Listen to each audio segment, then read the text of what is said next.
Muy buenas tardes, José Calvo Poyato. Muchísimas gracias por acompañarnos en este día de hoy, en este diálogo que organizamos con motivo del 28 de febrero en el Museo de la Autonomía, aquí en esta magnífica biblioteca del Museo de la Autonomía de Andalucía. Para la Fundación Centro de Estudios Andaluces es un honor volver a compartir hoy en este emblemático lugar el Museo de la Autonomía de Andalucía, la casa de todos los andaluces, un nuevo encuentro de identidad e historia de Andalucía de la mano de uno de sus protagonistas, José Calvo Poyato. Reanudamos así una línea de trabajo que ya venimos desarrollando en la Fundación en torno a la conmemoración de las fechas clave de la conformación de la Autonomía de Andalucía. El 4 de diciembre de 1977 y el 28 de febrero de 1980, respondiendo así al compromiso que tiene la Fundación con la generación y la divulgación de conocimiento científico en torno a la historia de Andalucía y la puesta en valor de nuestra cultura y de nuestra identidad. Hoy, en el marco de las actividades que organizamos con motivo de la celebración del Día de Andalucía, recibimos al catedrático de Historia y doctor en Historia Moderna por la Universidad de Granada, José Calvo Poyato. Sea muy bienvenido a esta tu casa. Es para mí un honor, como director de la Fundación Centro de Estudios Andaluces, recibirte en esta casa, que es también la tuya, pues José Calvo Poyato, si me permite, Pepe Calvo, es un ilustre colaborador de esta fundación a la que ha permanecido ligado prácticamente desde su constitución. Primero, como fundador de la revista Andalucía en la Historia, una revista que sigue hoy en día, seguimos hoy en día haciendo como revista de divulgación histórica, desde el año 2003 hasta el año 2006, en la que fuiste su director. Y ahora, en una segunda etapa, desde 2019, como miembro del patronato de la Fundación Centro de Estudios Andaluces, máximo órgano de gobierno de nuestra fundación. Pepe Calvo ha transitado a lo largo de su dilatada y prolífica trayectoria profesional y académica como historiador, ensayista y novelista por diferentes momentos de nuestra historia. Sus investigaciones le han llevado a ser un reputado experto sobre los reinados de Carlos II, Felipe V, así como un profundo conocedor de la historia de Andalucía. Desde mediados de los años 90 ha cultivado la novela histórica con obras como El hechizo del rey, Conjura en Madrid, El último tesoro visigodo, La orden negra, El sueño de Patia, El gran capitán, Jaque a la reina, La dama del dragón, Los galenos del rey, La orden negra, Vientos de intriga, Mariana, Los hilos de la libertad, La calle del turco, La ruta infinita o La travesía final, publicadas con motivo de la conmemoración del 5º centenario de la primera vuelta al mundo y más recientemente el año de la República. Son más de 40 títulos, si no tengo mal entendido. Como autor de ensayos históricos, destacan asimismo los títulos de los Austrias a los Borbones, Carlos II el hechizado y su época, Así vivían en el siglo de oro, Los Orleans en España o La España austera, el fin del racionamiento a la muerte de Franco, y Momentos estelares de la historia de España, entre otros. Además, en su haber cuenta con numerosos reconocimientos y premios, como monografías de investigación, Premio Juan Varela, Juan Díaz del Moral, Juan Bernier y Cerros de Úbeda, a la mejor novela histórica publicada en 2017 por El espía del rey. En la actualidad es académico numerario de la Academia Andaluza de Historia, miembro de la Real Academia de Bellas Letras, Nobles Artes y Ciencias de Córdoba, de la Academia de San Telmo de Málaga y profesor de la Cátedra Intergeneracional de la Universidad de Córdoba. Además, es colaborador habitual de la revista de divulgación histórica La Aventura de la Historia e Historia y Vida y columnista de ABC en su edición de Córdoba. Junto a la ya publicación de la novela gráfica La ruta infinita, con la Fundación Centro de Estudios Andaluces, Entre sus múltiples colaboraciones en actividades organizadas y participadas por nuestra fundación, podemos destacar su participación en las conferencias sobre Andalucía y la primera vuelta al mundo, la organización del ciclo Andalucía en la novela histórica en diferentes ciudades andaluzas y la realización como director y ponente de los cursos de verano sobre esta misma temática, en colaboración con la Universidad Internacional de Andalucía. Más recientemente, destaca su coordinación del dossier monográfico publicado en el número 85 de la revista Andalucía en la Historia con motivo del bicentenario del nacimiento de Juan Valera y Alcalá Galiano, uno de los mejores novelistas españoles del siglo XIX. Un dossier con el que hemos querido rendir homenaje a este ilustre andaluz, también natural de Cabra, como nuestro invitado, desde la trascendencia que alcanzó en el mundo de la cultura, la diplomacia y la política. Pero Pepe, no solo eres un profundo conocedor de la historia de Andalucía, sino que además estuviste también en la primera línea del compromiso político y de la construcción de la Andalucía autonómica. Primero, como militante y dirigente del Partido Andalucista, y llegaste a ser alcalde de tu ciudad natal, de Cabra, esa preciosa localidad de la provincia de Córdoba, entre 1991 y el año 2000. Y más tarde, como diputado en el Parlamento de Andalucía, primero en la tercera legislatura, en la sexta y en la séptima, entre los años 1990 y 1994, entre los años 2000 y 2004 y entre los años 2004 y 2008, ejerciendo como portavoz del grupo parlamentario en las dos últimas legislaturas.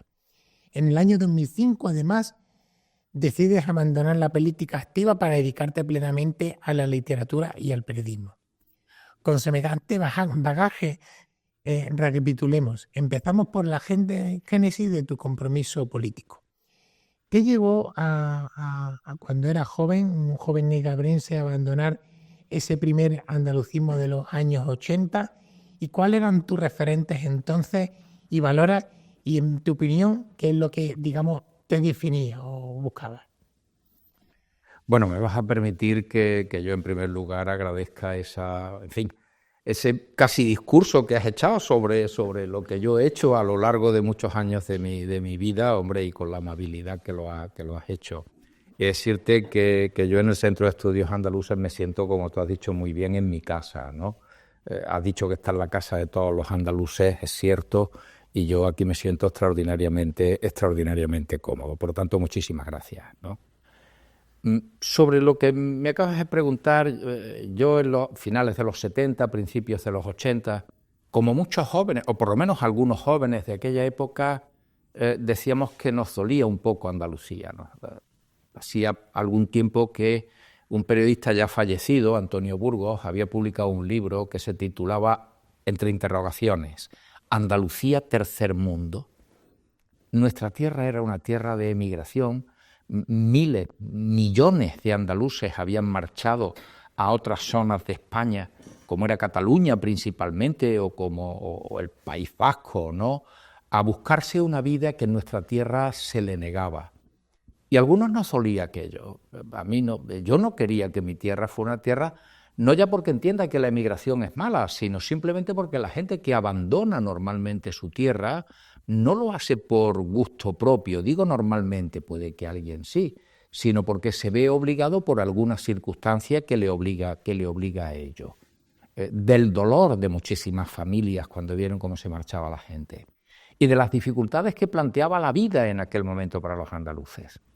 Y claro, se empezaba a hablar de la posibilidad de configurar partidos políticos que defendieran de una manera fundamental lo que era la tierra en la que uno había nacido, a la que uno se sentía vinculado.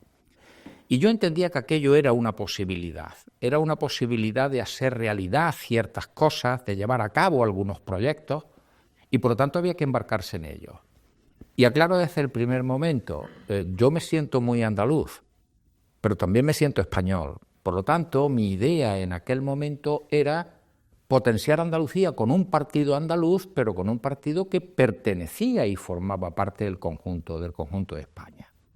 Y a ello vino a sumarse otro hecho, que creo que para mí fue definitivo. Tú has aludido a él. Una manifestación enorme. Yo creo que jamás se ha vuelto a ver en Andalucía una manifestación tan concurrida como aquella, que fue la de diciembre de 1877, el 4 de diciembre de 1877. Yo estuve en Sevilla en esa manifestación, ¿no? ¿Por qué se llevó a cabo esa manifestación? Porque Andalucía pedía esa autonomía, esa capacidad de poder gobernarse dentro del marco de España, pero se empezaba a vislumbrar que una vez que se habían celebrado las elecciones generales de junio de aquel año, que eran unas cortes, se eligieron unas cortes que eran constituyentes, es decir, su principal misión era elaborar, redactar una constitución. No perdamos de vista la fecha. En junio se habían celebrado las elecciones para constituir aquellas cortes y en diciembre es la manifestación andaluza por esto. Porque se empezaba a oír que en la propia Constitución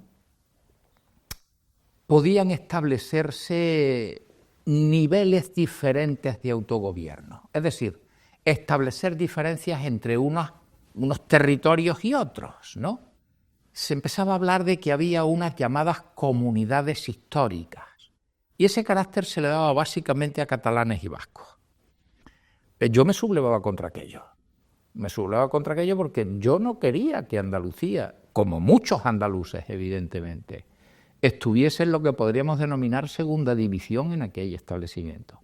Y efectivamente, cuando se redacta la Constitución que aprobamos en diciembre del 78, en el referéndum del 6 de diciembre del 78, en ese texto constitucional, en su título octavo, aparecía muy claro que había nacionalidades históricas y otras que no lo eran. Es decir, que el desarrollo de las autonomías iba a hacerse por dos artículos diferentes. Uno, el artículo 151, que daba carácter de autonomía plena, capacidad gubernativa a sus instituciones, y otro que era el artículo 143, creo recordar, que era prácticamente una descentralización administrativa sin esa capacidad de gobierno que tenía. Claro, ante aquello mucha gente reaccionamos, ¿no? No queríamos ser más que nadie, pero tampoco queríamos ser menos que nadie. Y por lo tanto hay un movimiento importante. Yo creo que todo eso a mí me influye, me crea un cierto impacto. Empiezo a conocer a personalidades que están luchando por esa idea de la autonomía andaluza en pie de igualdad con cualquier otro pueblo de España. El caso de Alejandro Rojas Marcos, oí hablar de un alcalde de Jerez que se llamaba Pedro Pacheco. En Córdoba había un psiquiatra, un hombre de una profundidad ideológica muy importante que era José Aumente, con el que yo tuve largas conversaciones. Esos empezaban a ser un poco mis referentes, más allá de que habíamos descubierto que Andalucía tenía una bandera, que sus colores eran el verde y blanco. Se habían celebrado los congresos de historia de Andalucía en diferentes ciudades andaluzas en el año 76. Es decir, ahí hay una como amalgama de acontecimientos que van calando y que poco a poco van haciendo que uno tome decisiones en ese sentido. Yo creo que esto es lo que a mí me ocurre en esos finales de los 70, principios de los 80, para ligarme a lo que entonces era el Partido Andalucista, que en mi opinión era el referente más importante que tenía el andalucismo en aquel momento. Muy bien. Y en ese contexto precisamente incipiente y creciente de autonomía, donde asume representar, por ejemplo, la voluntad de los andaluces expresada en las urnas en varias legislaturas, no solo como un testigo privilegiado, sino también como un hacedor de la construcción de la Andalucía autonómica, ¿cómo vive y cómo se vive en aquellos años? ¿Qué momentos claves destacaría que condicionaran el devenir de esta tierra? Bueno, yo creo que todo arranca en esa manifestación de diciembre del 77, pero luego es muy importante el hecho de que se produce, una vez que se ha aprobado la Constitución, las Cortes se disuelven. Las Cortes se disuelven porque, como hemos comentado antes, aquellas Cortes eran constituyentes. Una vez realizado su principal cometido, las Cortes se disuelven y vuelve a haber una convocatoria electoral que se celebra en marzo creo que fue en el mes de marzo de 1979, ¿no? Entonces se produce un acontecimiento desde mi punto de vista muy importante. Yo estaba haciendo el servicio militar en aquel momento, ¿no? Se produce un acontecimiento tan importante como que de pronto un partido de estructura andaluza, andalucista en ese sentido, obtiene un importante apoyo popular y se convierte en un partido que tiene 5 diputados en el Congreso y que por lo tanto va a presionar de una manera muy fuerte contra lo que básicamente el PSOE y la Unión de Centro Democrático habían pactado. Eran los 2 partidos más importantes de esas Cortes Constituyentes, habían pactado para hacer una constitución donde Andalucía quedaba en segunda división, como hemos dicho antes. Y la presencia de aquellos diputados andalucistas, entonces lo que luego fue Partido Andalucista, en aquel momento se llamaba PSA, Partido Socialista Andaluz, ponen sobre la mesa que no están dispuestos a establecer y a aceptar lo que allí se había señalado. Y hay una cuestión muy importante. Quien era presidente de gobierno en aquel momento, que era Adolfo Suárez, no tenía mayoría absoluta. Le faltaban una serie de diputados para poder gobernar, es decir, contar con los apoyos parlamentarios suficientes que le pudieran gobernar. Y en ese sentido los 5 diputados del Partido Andalucista eran muy importantes. Entonces se produce una negociación. La negociación es que hay que buscarle una salida a Andalucía. Y esa negociación la llevan a cabo aquellos diputados, Miguel Ángel Arredonda, Alejandro Rojas Marcos, etcétera, para buscar la salida, y la salida que se busca es la celebración de un referéndum que será el referéndum de febrero del 80. Las elecciones que han constituido estas Cortes son de marzo del 79, en febrero del 80, es decir, las negociaciones fueron muy rápidas, porque en febrero se está celebrando ya, el 28 de febrero se está celebrando el referéndum. Y la verdad es que las condiciones que se pusieron a aquel referéndum a muchos andaluces volvían a enervarnos de nuevo, ¿no? Yo recuerdo la frase popular entonces que votaban los muertos. Votaban los muertos porque no se había depurado el censo, porque las votaciones no iban a contarse, los votos no iban a contarse sobre los votantes, sino sobre la existencia del censo. Sabemos que vota un 70%, un 75%, bueno, hay un 25% que no vota. Bueno, pues eso es como si votaran en contra de aquella pregunta. Por lo tanto, las condiciones eran muy difíciles, pero no era la única condición. La condición era que el resultado global fuese positivo para que Andalucía entrase en esa vía autonómica, pero además tenía también que ser positivo el resultado provincia a provincia.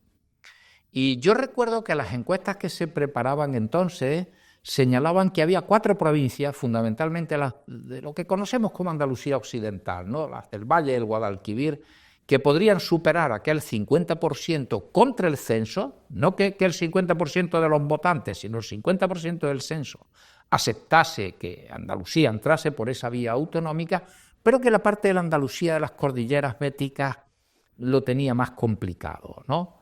La gran sorpresa fue que aquella noche electoral de las 8 provincias, bueno, por supuesto, a pesar de que los votos se contaban sobre el censo, no sobre los que votaban, Andalucía superaba con mucho aquella prueba que se le había pedido, y en 7 de las 8 provincias también se superaba el dictón del 50%, pero una provincia se quedaba descolgada, era Almería, que no recuerdo ahora mismo con esa, pero estaba en torno al 48 y algo por ciento o una cosa así.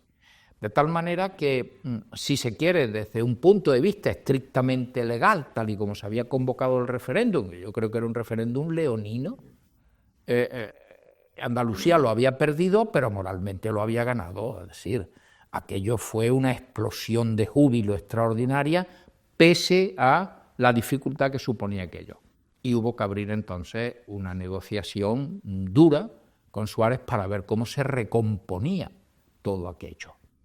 Y el resultado final de todo aquello fue que un andaluz, que era ministro para las regiones, como se llamaba entonces, don Manuel Clavero Arévalo, utilizó aquella famosa frase: café para todos. Andalucía había roto y es algo de lo que tenemos que sentirnos orgullosos, particularmente orgullosos, aquella generación que hizo aquello, ¿no? Andalucía había roto ese desnivel que la Constitución, con el apoyo del Partido Socialista, había aprobado, donde había autonomías de primera y nosotros nos quedábamos en segunda división. Eso no se debe olvidar de ninguna de las maneras, ¿no? Andalucía había roto aquello y había conseguido que la vía del artículo 144 quedase desterrado y toda España entrase por la vía del 151 y se crease el Estado de las Autonomías.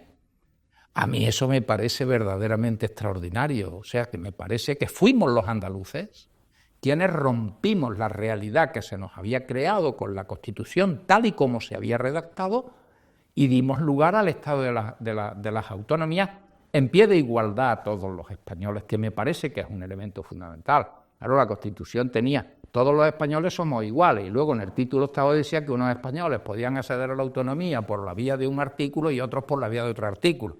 Que venga alguien y me lo aclare, ¿no? Bueno, pues eso se aprobó en aquel momento. Voy a añadir algo más.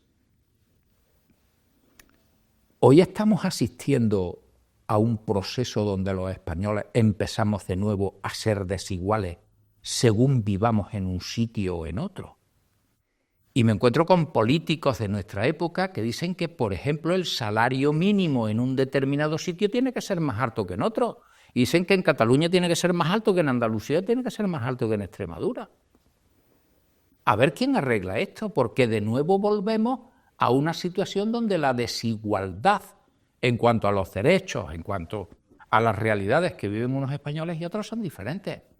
A mí me vuelve a enervar, lo que pasa es que ya tengo una edad, ¿no? Oír cómo se convocan unas oposiciones, plazas para toda España, excepto en dos territorios. No se convocan ni en Cataluña ni en el País Vasco porque esas quedan reservadas. Esto no es posible, esto no debe admitirse. Y por lo tanto, creo que si Andalucía jugó ese papel en los años 80, por los que me preguntaba, a ver si ahora se puede jugar de nuevo un papel que ponga punto final a esas desigualdades que se están estableciendo. Es que incluso en el terreno económico me parece particular, o sea, que haya comunidades que tengan una financiación singular para las necesidades suyas muy superior a las de otras, de ninguna.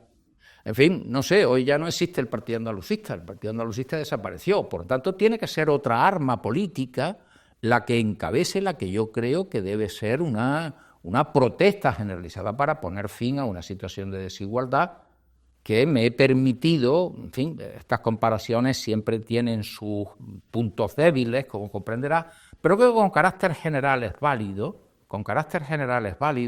que me he permitido establecer una comparación con las desigualdades de entonces, que nosotros rompimos, con las desigualdades que empiezan a aparecer ahora en el horizonte y cada vez con más intensidad, ¿eh? Has hablado de varios personajes que entonces fueron protagonistas, como don Manuel Claver Alévalo, como Adolfo Suárez, como Alejandro Rojas Marcos. ¿Qué otros políticos, digamos, participaron, digamos, directamente o fueron protagonistas de estos hechos que sean de especial mención? ¿Y qué papel tú crees que representaron entonces? Haciendo, digamos, un poco esa comparación con ahora, ¿no? ¿Cómo viste cómo eran aquellos políticos de entonces y cómo eran y qué diferencias podemos encontrar o qué necesitaríamos en la política de ahora? Bueno, yo creo que en aquella época veníamos de una dictadura, por lo tanto, luchar por la libertad era una cosa muy hermosa, ¿no? Yo siempre digo que por la libertad hay que seguir luchando permanentemente, porque esa siempre puede estar en riesgo, ¿no? Por lo tanto, era una cosa muy hermosa y hubo mucha gente con ideales muy claros que quiso, en fin, que España pasase de ser un régimen dictatorial, autoritario, a que se convirtiese en una democracia homologable dentro de las democracias europeas. Se establecía una separación de poderes, ¿no? De manera que unos poderes no pudiesen acogotar a otros. Se establecía que la soberanía nacional residía en unas cortes, por unas cortes limpiamente elegidas por la votación popular. Y aquello aparece en esos políticos que yo creo que en la inmensa mayoría de los casos, no voy a decir que todos, pero yo creo que en un porcentaje bastante elevado tenían lo que yo me atrevería a llamar, o lo que se suele llamar, no es que yo me atreva a llamarlo, vamos, sino que se suele llamar, que tenían vida fuera de la política. Había catedráticos, médicos, abogados con importantes bufetes, es decir, personas que tenían una actividad profesional que dejaban en suspenso porque se dedicaban a la política. Y una vez que pasase ese periodo, que siempre se entendía como temporal, una vez que se terminase ese periodo que se dedicaba a la política, que era una manera de tratar de conseguir cosas que fuesen en beneficio de la sociedad, lo digo con carácter general, porque siempre se han cosido habas, ¿no? Con carácter general, regresaban a su trabajo. Y en todos los partidos, yo conocía gente del Partido Popular, del Partido Socialista, de mi propio partido, del Partido Andalucista, que teníamos nuestro propio trabajo y en un momento determinado, bueno, tú acababas con tu periodo de actividad pública, de actividad política y te reintegrabas a ello.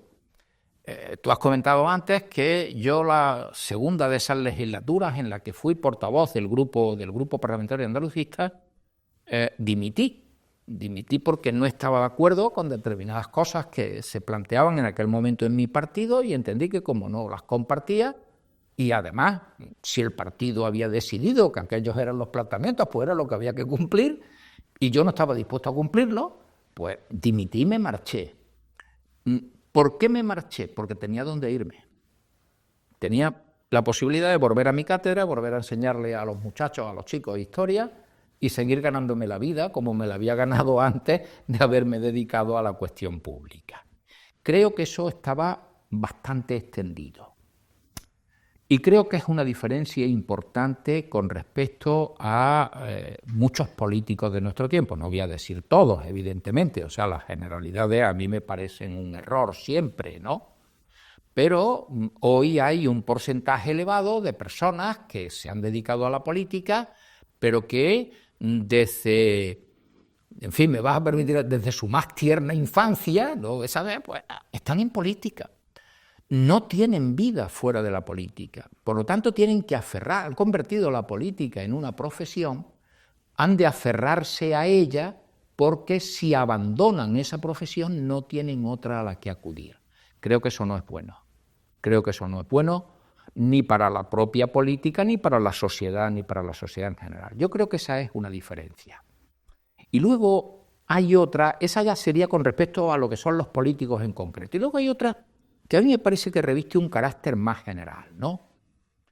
Nosotros queríamos entrar en Europa, eso significaba que había que entrar no solo en la Unión Europea, sino también en otras cosas que mucha gente rechazaba, pero que era obligatorio. Me estoy refiriendo a la Alianza Militar Occidental, me estoy refiriendo a la OTAN, ¿no? Entrar en la OTAN era el paso previo a... Entonces se habían dicho muchas cosas, OTAN no, de ninguna de las maneras. El propio Partido Socialista se da cuenta de que no puede seguir manteniendo aquello si quiere conducirnos a Europa y por lo tanto tiene que reconducir su discurso, pero quede claro, cambia de opinión mediante un referéndum en el que ha convocado a los españoles. Eso es hacer las cosas con mucha seriedad, ¿eh? Es decir, yo digo OTAN no y ahora voy a pedir OTAN sí, pero quiero escuchar lo que dicen los españoles. Eso está marcando una diferencia, por ejemplo, con nuestro tiempo muy importante, en que se cambia de opinión y aquí no se le pide opinión absolutamente a nadie para que nos diga qué puede pensar, ¿no? Y en aquel marco que se venía de unas tensiones muy fuertes, la gente tuvo conciencia, estoy hablando de años de la transición todavía, de que era necesario llegar a acuerdos y que era necesario olvidar determinadas tensiones del pasado y mirar mucho más hacia el futuro en lugar de estar mirando hacia atrás, ¿no? La historia de los pueblos no se ha construido nunca mirando hacia atrás. Hay que tener en cuenta el pasado, ya lo creo que hay que tenerlo en cuenta. Y además la historia se encarga de eso, ¿no? Y lo está diciendo alguien que profesionalmente ha dedicado su vida desde el punto de vista profesional a la historia, ¿no? Pero la política de los pueblos tiene que hacerse mirando hacia adelante, no estar continuamente, en fin, manejando elementos del pasado, ¿no? Aquello se tenía muy claro entonces, de que había pues si se quiere pasar páginas o pasar determinadas páginas para construir uno. Y por lo tanto, los partidos, digamos, que podían estar en la derecha o que podían estar en la izquierda, se escoraban mucho hacia el centro. Hoy se habla mucho del centro-derecha, del centro-izquierda, de que partidos de izquierda eran socialdemócratas en realidad. El PSOE ha ido eliminando elementos de cierto radicalismo, como por ejemplo definirse partido marxista, que tiene que eliminarlo de sus estatutos en un determinado congreso, es decir, gira hacia lo que era, yo qué sé, Willy Brandt en Alemania, por ejemplo, que era un socialdemócrata. Es decir, hay ese deseo.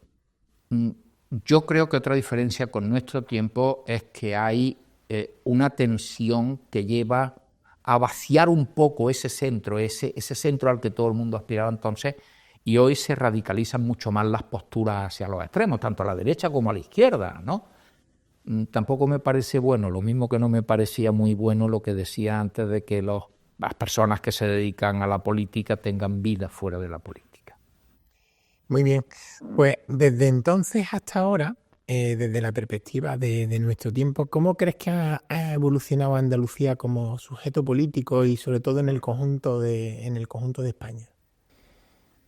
Bueno, yo recuerdo que otra de las cosas en aquellos años que a muchos nos llevaban a decir tenemos que cambiar, tenemos que hacer elementos que cambien nuestra tierra, era que, por ejemplo, la renta per cápita de los andaluces era de las más bajas, si no la más baja, no me atrevería a decir la más baja, pero de luego de las más bajas, con Extremadura, una cosa así, de las que había en España, ¿no?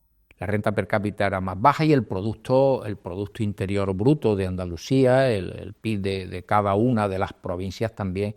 Yo recuerdo que se veía, en fin, la clasificación de las provincias españolas y entre las 10 últimas había 6 andaluzas, una cosa así.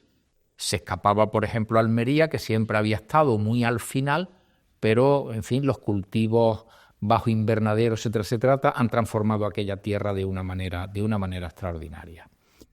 ¿Qué tengo que añadir? Que las condiciones de vida han mejorado de manera sustancial de cómo vivíamos los andaluces en los años 80 como vivimos ahora. No hay comparación posible.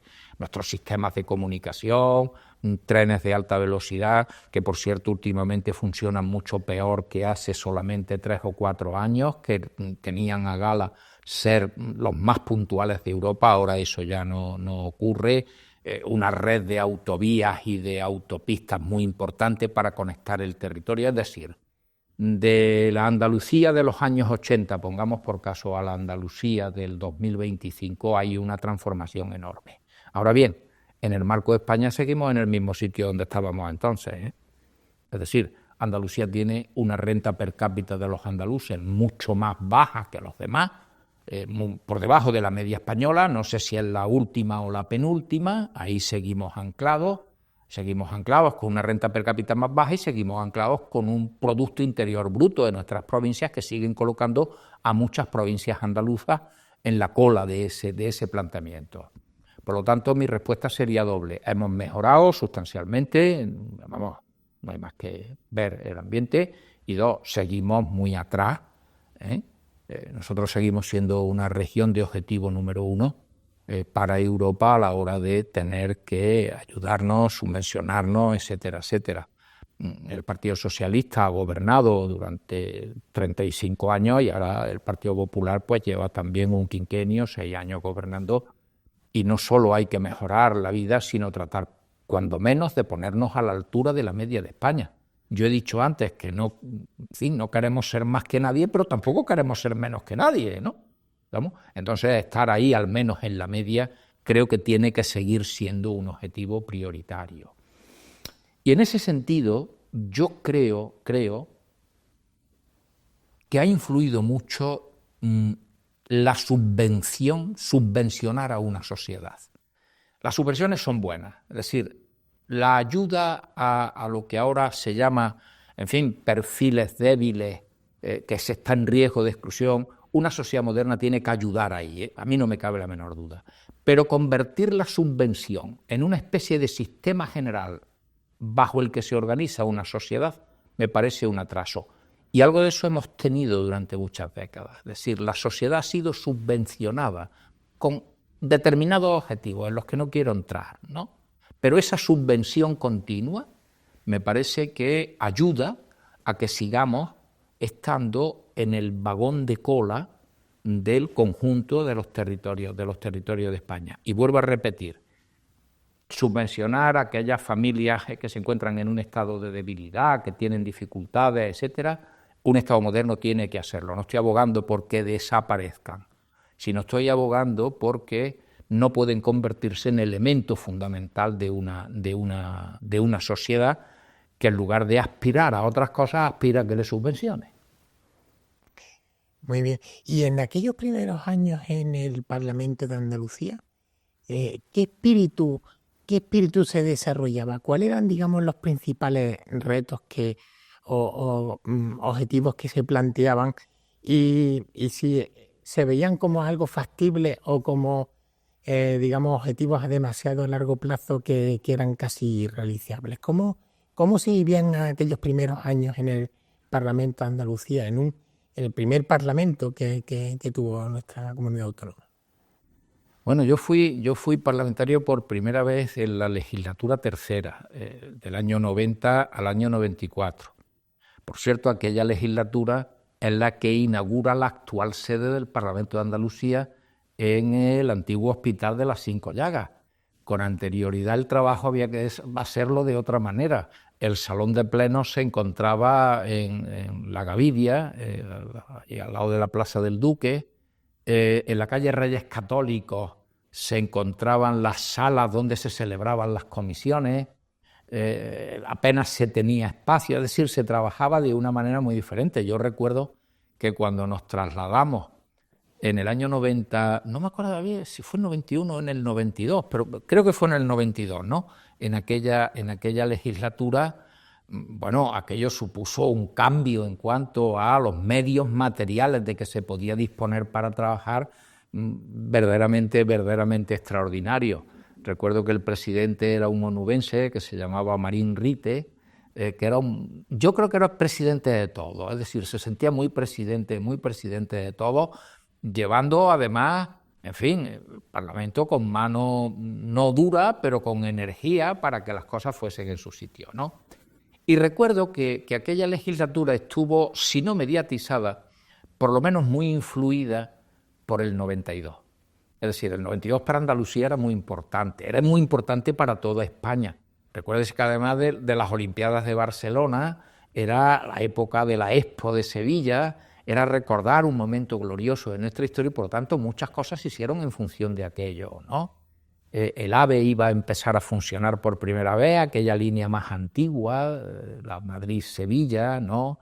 Las comunicaciones tenían que aumentar. Entonces yo creo que se estaba haciendo un esfuerzo muy grande en aquel momento. Y paralelamente, otra cuestión que empezaba no a preocupar, pero sí a llamar la atención, ya estábamos en Europa, estamos hablando del 90, España había entrado en la Unión Europea en el 86, ya estábamos en Europa, empezaba a haber dos problemas importantes que ya se atisbaban y que yo creo que con el paso del tiempo, más que dos problemas, dos cuestiones, y con el paso del tiempo se han acentuado. Una, ya empezaba a plantearse la competencia de productos agrícolas.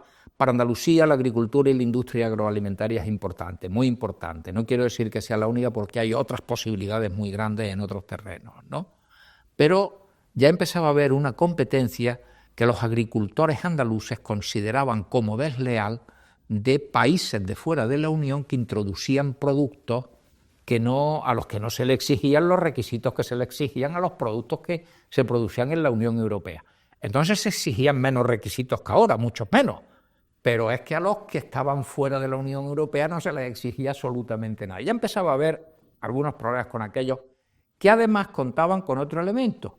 Nuestros vecinos del norte, los franceses, como nosotros producíamos a mucho menor precio de lo que producía la agricultura francesa, muchos recordarán que los camiones con productos agrícolas, españoles en general y andaluces en particular, eran atacados y destrozados en las carreteras francesas.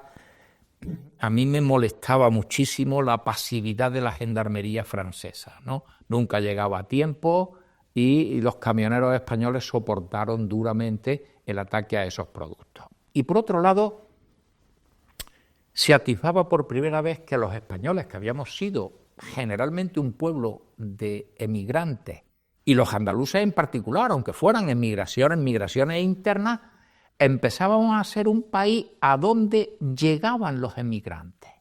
Y de aquello se hablaba por primera vez.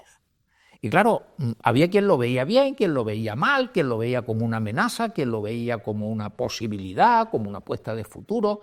Pero bueno, aquellos eran debates que en aquel momento empezaban a surgir en el Parlamento y que hoy se han convertido en una realidad muy importante y que lleva a posiciones muy diferentes, incluso a enfrentamientos muy fuertes. Pero no se estaba activando aquello. Yo creo que la celebración del 92, por un lado, que llenó media legislatura, por decirlo de alguna manera, y esos factores, además de la idea de ir modernizando Andalucía, fueron los que primaron fundamentalmente en aquel tiempo.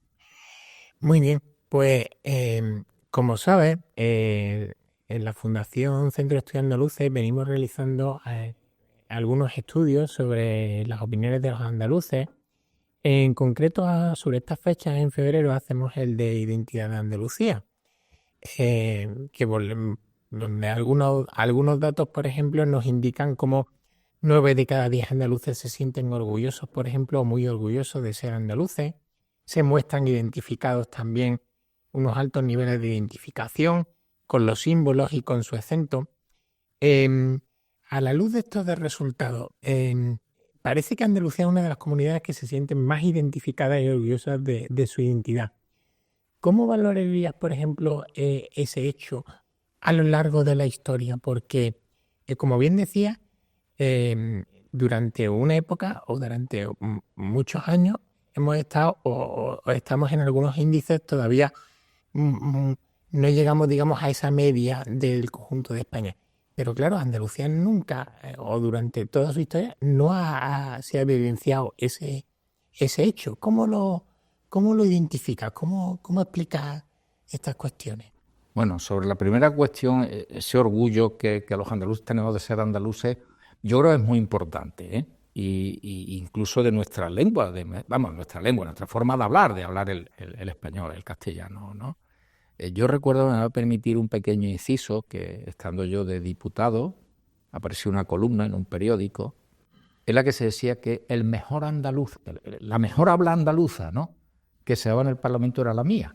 Algo que me satisfizo mucho. Dije, mire usted, un periodista que dice así, que yo hablo muy bien andaluz, ¿no? Y tal. Y ahora nos sentimos orgullosos, tenemos un sentimiento muy arraigado, ¿no? Y creo que ese sentimiento andaluz fue el que impulsó a la gente en aquellos años 70 y 80 a hacer lo que hemos comentado antes, ¿no?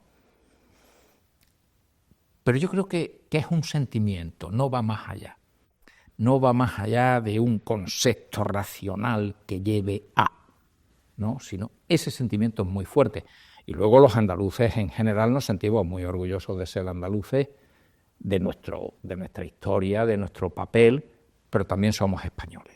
Es decir, no es como puede ocurrir en algún otro territorio, que se sienten exclusivamente de ese territorio e incluso rechazan el ser español, ¿no? Yo creo que eso es una diferencia muy importante que hay en nuestra tierra con respecto a lo que puedan pensarse sobre la identidad territorial más próxima sus habitantes, sus vecinos.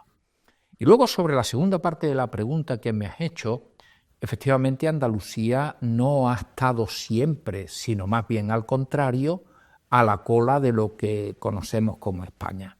Andalucía en otro tiempo, no ya solo desde el punto de vista demográfico, sino desde el punto de vista económico, tuvo un papel muy importante. La gente se extraña, por ejemplo, cuando, y esto quien lo sabe bien son los especialistas en historia contemporánea. Yo me he centrado más en el modernismo, al final de esa casa de Austria, la llegada de los Borbones, pero por ejemplo que en los años 60 del siglo XIX, 2/3 partes del hierro que se producía en las fundiciones, en la metalurgia española, eran andaluces. Es decir, eran las ferrerías que había en el norte, en la Sierra Norte de Sevilla, en el Pedroso y toda esa zona, las que había en la costa de Málaga, en Marbella, etcétera, ¿no? aquello cambió por no solo decisiones del Estado, sino también porque estas ferrerías se alimentaban con carbón vegetal, cuando se acabó el carbón vegetal, porque se talaron los montes, etcétera, etcétera, y la necesidad era de carbón mineral. No se pusieron ni se le dieron facilidades, por ejemplo, de explotación a la cuenca carbonífera del norte de la provincia de Córdoba, las minas de Peñarroya. Se estimularon la venida de carbón inglés que compraba hierro vasco. Es decir, el carbón llegaba como flete de retorno a los barcos ingleses que venían a por hierro a Vizcaya. El carbón salía baratísimo. Si tenía que llegar a Andalucía no venía como flete de retorno, el carbón costaba muchísimo dinero. Si se hubiese puesto en explotación probablemente la cuenca minera de Peñarroya, Pueblo Nuevo, las cosas hubiesen sido diferentes. Hay decisiones gubernamentales que no nos beneficiaron en nada en ese momento. Quizá en otros sitios había gente con más capacidad de presión de la que se tenía desde aquí. Y eso que un porcentaje muy elevado de presidentes del gobierno español en el siglo XIX eran andaluces. No me estoy refiriendo solamente a Cánovas del Castillo, que suele ser el arquetipo, sino a algunos más y políticos muy, muy importantes, ¿no? Por lo tanto, eso no ha sido siempre así, ha ido cambiando. Andalucía tiene un papel muy importante en los siglos XVI, XVII, incluso en el XVIII, hasta muy avanzado el XVIII, pero a partir del XIX se inicia una especie de papel más secundario y luego en la época de Franco, por ejemplo, se convierte en una tierra de emigración, prácticamente se decide que sea así, porque, por ejemplo, con una industria muy centralizada, había un organismo que era el Instituto Nacional de Industria, el INI llega a invertir el 65% de su presupuesto anual exclusivamente en Cataluña. 2/3 partes del presupuesto se invierten en un territorio y solo 1/3 en todo el conjunto de España. Eso perjudica de manera muy grave. ¿Qué ocurrió con la industria textil andaluza, no? En fin, Itasa desaparece en beneficio de la industria textil de otros territorios. Bueno, pues vamos a centrarnos ahora en tu producción científica y académica como divulgador de la historia de Andalucía. Está ampliamente documentado que la privilegiada posición geoestratégica de Andalucía entre el Océano Atlántico y el mar Mediterráneo, y como llave entre dos continentes, África y Europa, favoreció a lo largo de los siglos la continua apertura del flujo de pueblos y con ellos el mestizaje, la riqueza cultural y patrimonial en Andalucía. De su posición central y hegemónica en la conquista de América y en la carrera de Indias en el siglo XVI, fue pasando a un lento y progresivo declive hacia finales del siglo XVIII, como me comentabas anteriormente, en la periferia de Europa. ¿Cuál crees que serían, además de algunos de los elementos que has comentado, cuáles serían las principales razones que habían motivado quizás esa decadencia, además de las decisiones políticas que has comentado del siglo XIX quizás? Bueno, yo creo que hay una razón fundamental, y es que el Mediterráneo es un mar muy importante en los siglos XIV, XV, XVI, incluso hasta el XVII. Pero una vez que se han hecho los viajes transoceánicos al otro lado del Atlántico, el Mediterráneo pierde importancia. Por lo tanto, Andalucía deja de ser, lo mismo que el conjunto de España, deja de ser ese gran centro que conecta el Mediterráneo con el Atlántico por la pérdida de poder y de papel que viene jugando el Mediterráneo frente al Atlántico. Y luego, el Atlántico juega ese papel fundamentalmente en lo que llamamos el Atlántico Norte, aunque la verdad es que Nueva York, Washington, esos territorios están en un paralelo muy parecido al de Madrid, pero Andalucía se va quedando hacia el sur, nuestra tierra se va quedando hacia el sur. Por lo tanto, ese es un elemento fundamental. Y luego, cuando Europa desarrolla un papel muy importante como consecuencia de la revolución industrial se está produciendo muy al norte. Andalucía también queda desplazada en ese sentido con respecto a otras regiones de Europa. Le ha ocurrido a Grecia, le ha ocurrido a lo que se llama el Mezzogiorno italiano, Nápoles, Sicilia tiene contrastes muy profundos con el norte italiano, con la Lombardía, con la zona de Milán, es decir, las tierras situadas en el extremo sur de las penínsulas europeas que, en fin, avanzan sobre el Mediterráneo, se han visto perjudicadas por ese movimiento que ha habido. Y yo creo que luego hay otro factor que habría que tener en cuenta. La tierra andaluza ha sido una tierra de grandes extensiones en manos de reducidos grupos de propietarios, ¿no?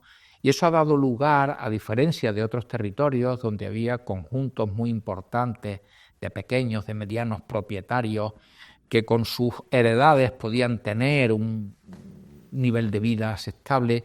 En Andalucía había diferencias sociales muchísimo mayores, ¿no? Frente a esos grandes propietarios hay masas de jornaleros que tienen dificultades para poder vivir, sobre todo en un tiempo en que la agricultura, desde el punto de vista económico, era esencial.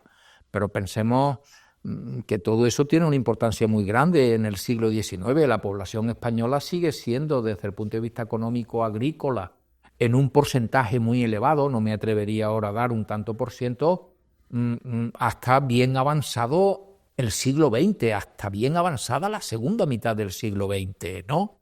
En ese momento se produce la industrialización de otros territorios, no se produce la industrialización de Andalucía, probablemente por esa misma estructura de la que estamos hablando, y lo que se convierte es en aportadora de una mano de obra a esos territorios que están siendo más industrializados, a veces con el beneficio del propio gobierno. Antes he puesto el ejemplo del IMI, ¿no?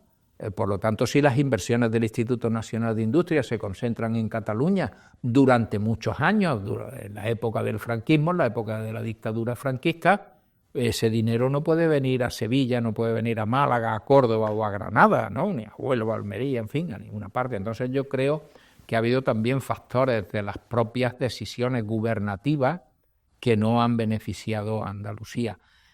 Yo le oí decir a un político del franquismo, la siguiente frase, ¿no? O cuando me decías, ¿cómo te inspiras tú? Pues sí, no es lo mismo un grito dado en Baracaldo que en Écija. Ahí lo dejo.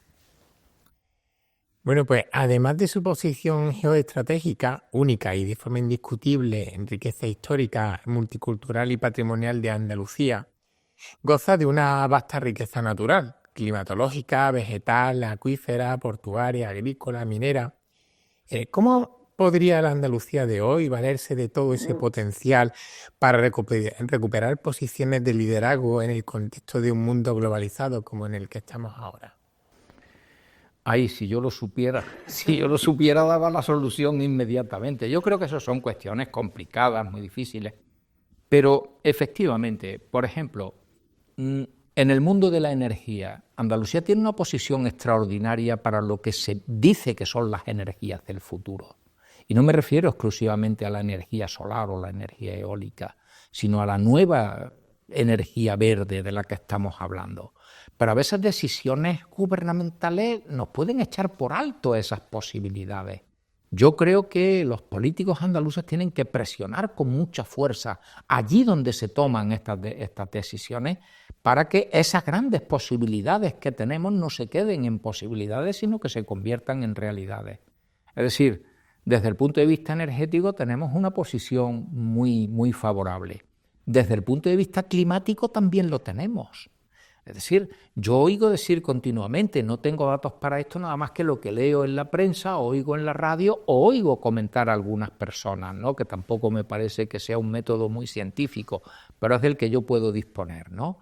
Que Málaga, por ejemplo, se ha convertido en un lugar donde trabajadores de muy alto nivel, vinculados a las nuevas tecnologías, establecen su residencia por razones de tipo climático.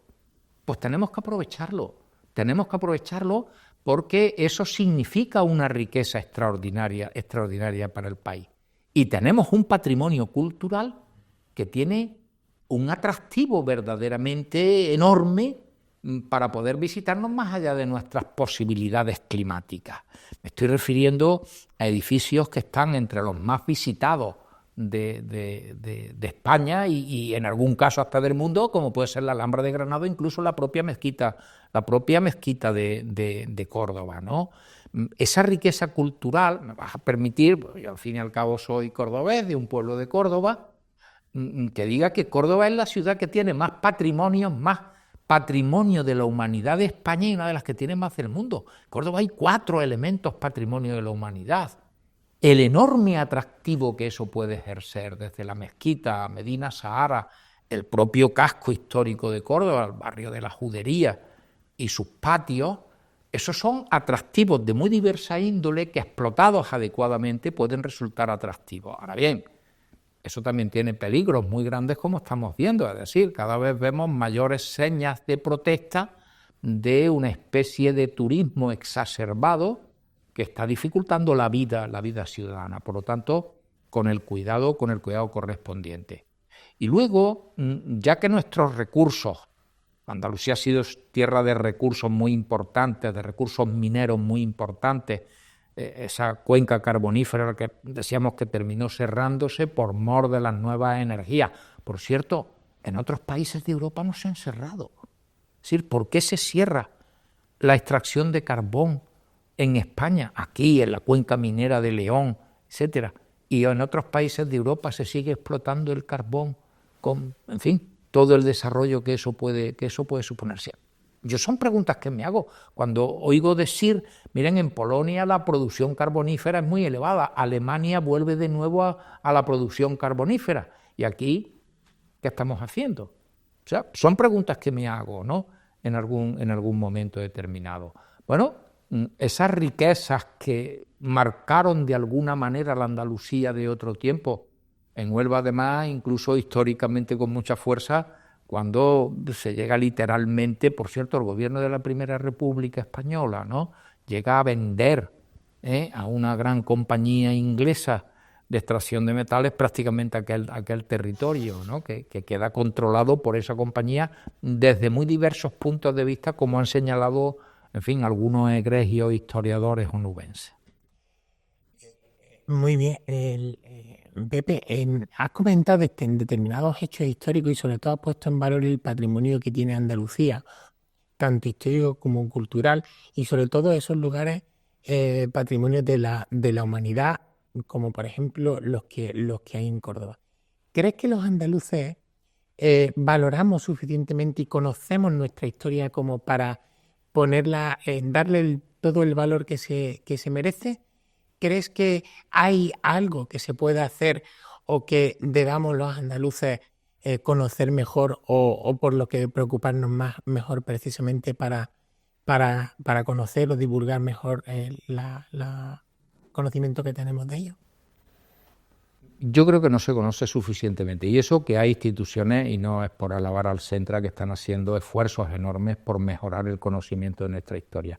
Esa revista Andalucía en la Historia yo creo que pone al alcance de muchísima gente aspectos extraordinariamente interesantes de nuestro pasado, y además lo hace de manera asequible a gente que sin ser profesionales de la historia están interesados por la historia, y por lo tanto hay que llevarla de una manera que resulte, vuelvo a repetir, asequible. Pero yo creo que hay que hacer mucho más esfuerzo, y sobre todo en el terreno educativo.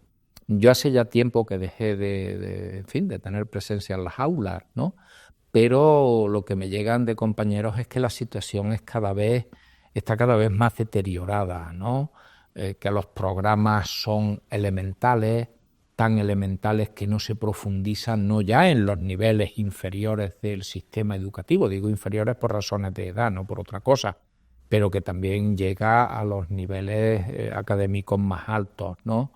Por lo tanto, yo creo que ahí habría que hacer un esfuerzo considerable, no ya solo en el campo de la historia, que estamos hablando ahora del conocimiento de nuestro pasado, del conocimiento de nuestra historia, sino también en otras materias donde parece ser que los déficits que se acumulan son bastante importantes, bastante grandes, ¿no?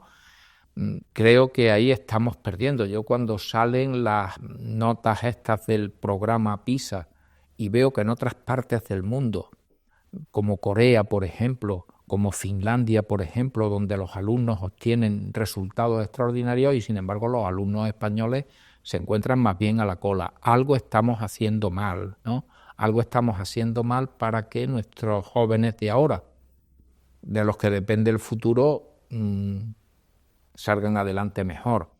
Y no es cuestión de decir a veces que estamos disminuyendo, por ejemplo, el número de abandono escolar.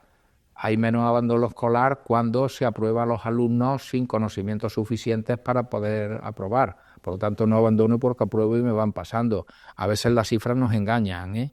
Y creo que no solo en el caso de Andalucía, yo lo digo en el caso del conjunto, y si me apura a niveles incluso más amplios en cuanto al occidente europeo. Estamos descolocándonos, en mi opinión, del papel que Europa puede jugar. Estamos viendo que es un papel muy secundario con respecto a lo que está pasando en otros países, ¿no? Decisiones que en este momento se están tomando en determinados países como los Estados Unidos tienen a Europa apartada sobre asuntos que nos llegan muy de cerca, como puede ser la guerra en Ucrania, por ejemplo. Absolutamente. Y a las nuevas generaciones, ¿qué claves les daría para que puedan no solo entender, sino compartir la importancia simbólica de celebrar o de conocer precisamente los hitos de Andalucía o el Día de Andalucía que vamos a celebrar en breve el día 28 de febrero? Yo a los jóvenes les diría que es que esas fechas que pueden ser simplemente unas fechas de calendario, 4 de diciembre, 28 de febrero, es mucho más que eso. Esas fechas recogen el esfuerzo de un pueblo que fueron sus padres, sus abuelos, depende de la edad que estos jóvenes tengan, hicieron para mantener Andalucía, al menos desde el punto de vista teórico, en pie de igualdad con otros pueblos de España. Y si ellos aman a su tierra, como yo creo que debe ser, que deben amarla, deben saber que esas fechas son referentes muy importantes para la realidad que ellos están viviendo en este momento, para la realidad de haber mantenido esa idea de que Andalucía no es más que nadie, pero no estuvimos dispuestos a soportar que fuéramos menos que alguien, ¿no? Esas fechas son un referente y creo que eso hay que llevárselo a estos chicos jóvenes para que lo sepan. O sea, vamos a hacer el 28 de febrero. Bueno, esto de ¿hubo un referéndum? No, pero ¿por qué hubo un referéndum? Es decir, ¿por qué se votó? ¿Cuál era la lucha en aquel momento? No, es que hubo una manifestación. Claro, manifestaciones ha habido tantas, que en un sistema democrático de libertades pues se puede manifestar quien quiera, ¿no? Esto no era así en el tiempo en que yo tenía bastantes menos años que ahora y nos encontrábamos que hacer una manifestación era toda una heroicidad y, en fin, ahora se pueden hacer. Bueno, pues que sepan que esas fechas responden a una manifestación que tenía un sentido determinado y eso es lo que yo creo que hay que incidirle en ello, y que el 28 de febrero hubo un referéndum en el que se buscó que Andalucía estuviese en pie de igualdad con otros pueblos de España, ¿no? Y que en ese sentido no deben perder de vista que la realidad en la que ellos viven hoy es en buena medida heredera de lo que pasó en esa fecha. Pues qué bonito, pues haremos todo lo posible por reforzarlo y recordarlo continuamente. No solo este próximo 28 de febrero, sino como decimos aquí en el Museo de Autonomía, aquí todos los días son 28 de febrero. O sea, Bien, que eso está bien.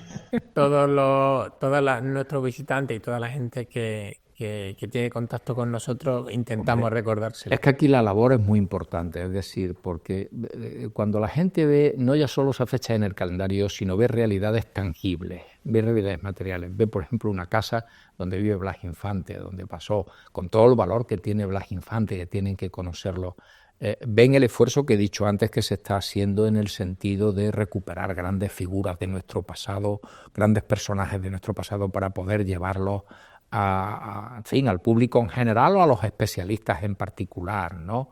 Con publicaciones en ese sentido, no ya por la parte que a mí me pueda tocar como patrono ahora, que tú comentabas antes, sino por el trabajo de la gente que aquí lo hace a diario, que son los que verdaderamente tienen mérito, ¿no? Sois vosotros. El patronato se reúne de vez en cuando.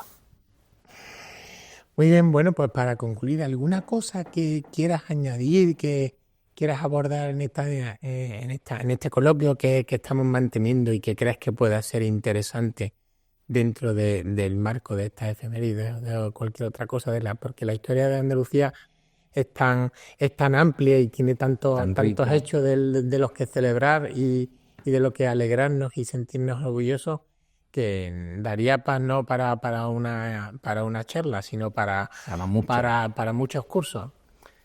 Pues yo le diría dos cosas, sobre todo a los jóvenes. Primero, que conozcan bien su pasado, lo mejor posible, el pasado de nuestra tierra, porque eso les va a ayudar a explicarse el presente que viven. Es decir, no estamos aquí por casualidad y no estamos en un determinado sitio tampoco por casualidad. Estamos aquí porque generaciones anteriores, eso es lo que estudia la historia, hicieron determinadas cosas que nos han conducido hasta aquí. Es decir, estamos donde estamos porque otros recorrieron el camino que recorrieron, que pudo haber sido diferente, no sé si mejor o peor, pero en cualquier caso fue el nuestro, el de nuestros antepasados. Eso por un lado. Y en segundo lugar, que nunca pierdan de vista que el amor a su tierra parte del conocimiento que se puede tener de ella. Es muy difícil amar lo que no se conoce, muy difícil.